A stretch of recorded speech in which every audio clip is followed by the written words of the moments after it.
Il reste dans l'ombre par peur des représailles. Mais cet agent territorial veut mettre en lumière son malaise professionnel. Depuis des mois, on ne lui confiait plus de dossiers, plus de missions. Il lui a fallu du temps pour comprendre sa mise au placard. J'ai toujours travaillé avec du sens dans ce que je faisais. Ouvrir la porte, trouver ce bureau vide et savoir qu'il est vide le matin et il sera vide le soir et qu'il n'y aura rien, aucun dossier qui se posera dessus. Ça faisait 1 an que ça durait et j'ai dit, j'ai craqué. Là, c'était plutôt du bore-out. Et ce bore, j'aurais jamais imaginé un instant dans ma vie professionnelle que je pouvais connaître ce sentiment de vacuité, de vide, de lassitude, et sans aucune perspective.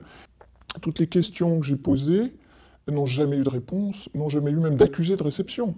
Je dormais plus, je mangeais plus, j'avais du mal à respirer, j'avais des vertiges.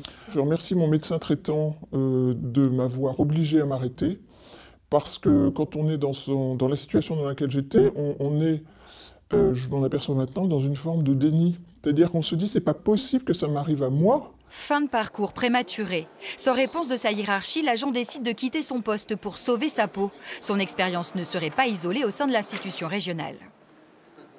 Je ne sais pas si c'est institutionnalisé, mais ça m'arrive d'aller rendre visite à des collègues au 2e étage, effectivement, et avec beaucoup de dérision, mais d'autodérision, on appelle ça le cimetière des éléphants, et ce sont effectivement des collègues qui n'ont pas forcément retrouvé quelque chose et dont on sent qu'ils ne le retrouveront pas, de toute évidence, dans cette mandature.